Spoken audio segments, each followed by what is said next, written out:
नमस्कार। आज हम जो विषय आपके पास लेके आए हैं वो है दहलीज पूजन। देहरी पूजन मतलब जो आपकी घर की दहलीज है उसकी पूजा क्यों करनी चाहिए।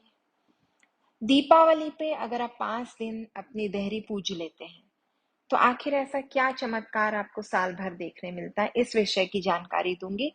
और बहुत से लोग ऐसे होते हैं जिनकी देहरी रोज पूजी जाती है, वो रोज अपनी देहरी पूजते हैं, तो उनके जीवन के चमत्कार भी अनोखे रहते हैं। हम उनको देख के बोलते हैं आखिर ये क्या ऐसा करते हैं जो इनके पास हर चीज है, हर सामान लग्जरीज है, हर सुख है, बहुत खुश दिखते हैं।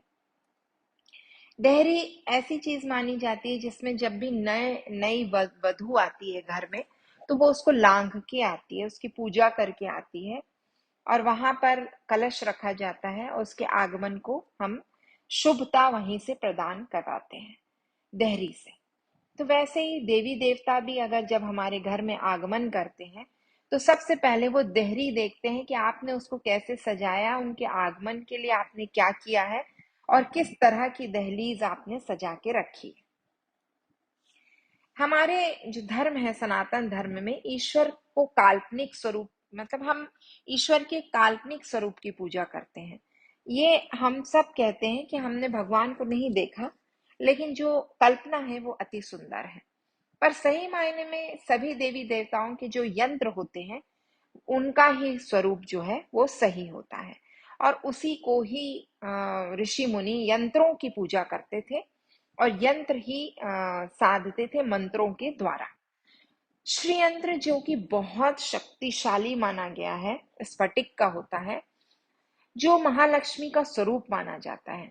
श्री यंत्र के स्वरूप में जब लक्ष्मी जी की 3 दिनों तक या 5 दिनों तक जो हम पूजा करते हैं वो क्यों करते हैं, क्योंकि माता 3 दिन के लिए जब पृथ्वी पर वापस आई थी, इन्हीं 3 दिनों के लिए वापस आई थी, तो उन्होंने तब, शास्त्रों में ऐसा लिखा है, तब उन्होंने कहा था कि जिसके भी घर में दहलीज सूनी होगी, भले ही अंदर कितनी भी रोशनी हो, अगर दहलीज सूनी है तो उसके घर में मैं कदापि प्रवेश नहीं करूंगी, क्योंकि उसने मेरा जो स्वागत है वो देहरी से स्टार्ट नहीं किया।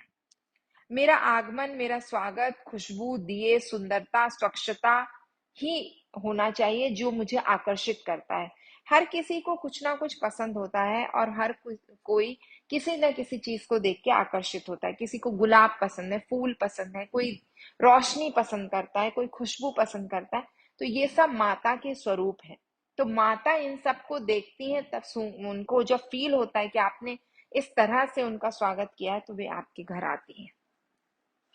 जानते हैं सही विधि माँ को अपने घर स्थिर रखने की क्या है। हर कोई माँ लक्ष्मी जी को अपने घर स्थिर रख सकता है, बस आपको थोड़ी सी मेहनत और थोड़ा सा अपना जो दिन भर की जो आपकी ऊर्जा है वो माता तक पहुंचानी है। तो आप कैसे पहुंचाएंगे?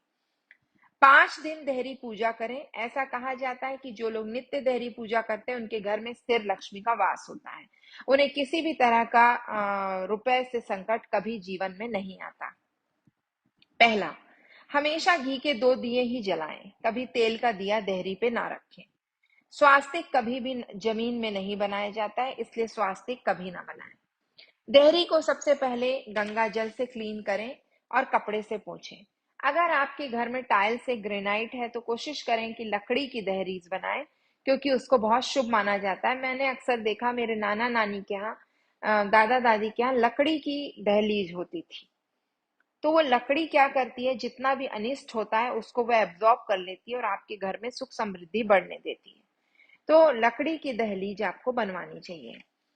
बीच में माँ के पैर बनाएं, जो दहलीज होती है उसमें बीच में माँ के पैर बनाएं और कुमकुम हल्दी फूल से उनकी पूजा करें। दहलीज का जो साइड होता है, साइड के दोनों तरफ तुलसी जी के गमले से थोड़ी मिट्टी निकाल के लाएं, थोड़ी सी, और उसके ऊपर गेहूं रखें। उस गेहूं के ऊपर तांबे की प्लेट और उस पर आप घी का दिया जलाएं। रोली अक्षत कुमकुम से फिर पूजा करें, फूल चढ़ाएं। यह प्रक्रिया आपको 5 दिन करना है। मॉर्निंग में जैसे ही आपने शाम को दहलीज पूजन किया है, या आप सुबह करते हैं, जब आपकी इच्छा हो, आप सुबह उठ के कर सकते हैं, सुबह कीजिए, शाम को कर सकते हैं, शाम को कीजिए। फिर नेक्स्ट डे आपको फिर उसी समय करना है, जिस समय आप सुबह कर रहे हैं तो सुबह कीजिए, शाम को कर रहे हैं तो शाम को कीजिए। देहरी में हमें क्या करना चाहिए और क्या नहीं करना चाहिए। सबसे पहली बात, खंडित टूटी फूटी देहरी नहीं होनी चाहिए। देहरी हमेशा लकड़ी की होनी चाहिए और सुंदर दहलीज होनी चाहिए। कभी भी जो आपकी दहलीज होती है उस पर पैर रखकर आपको खड़े नहीं होना चाहिए। आगे खड़े हो जाइए या पीछे खड़े हो जाइए, पर दहलीज पर खड़े ना हो। कभी पैरों को दहलीज पर पटकना नहीं चाहिए। बात करते करते अगर आप दहलीज पर पैर पटक रहे हैं तो बहुत ही अपशगुन माना जाता है। पैसों का लेन देन भी दहलीज पर खड़े होकर नहीं करना चाहिए। किसी के पैर ना पड़े दहलीज पर खड़े होकर। अगर कोई आपके घर आता है तो दहलीज पर खड़ा है तो आप उसको आगे बुलाइए और पैर पड़िए। अपनी चप्पल जूते ना उतारें दहलीज पर।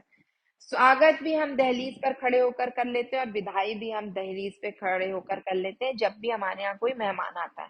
तो इस चीज को आपको थोड़ा सा अवॉइड करना है कि कभी भी दहलीज पर खड़े होकर किसी का स्वागत ना करें और विदाई करते वक्त भी दहलीज पर खड़े ना हो, क्योंकि दहलीज जो है वो बहुत ही पवित्र मानी गई है। वो स्वागत द्वार माना गया है माता लक्ष्मी का। तो उस पे हमको बहुत अच्छे से करना चाहिए। नेक्स्ट वीडियो में मैं आपको बताऊंगी कि माता लक्ष्मी की पोटली जो पोटली होती है वो बना के रखने से और उसको अपने घर के बाहर टांगने से हमारे घर में क्या मैजिक मिराकल होते हैं, क्या चमत्कार होते हैं और उस पोटली में हमें क्या क्या डालना चाहिए।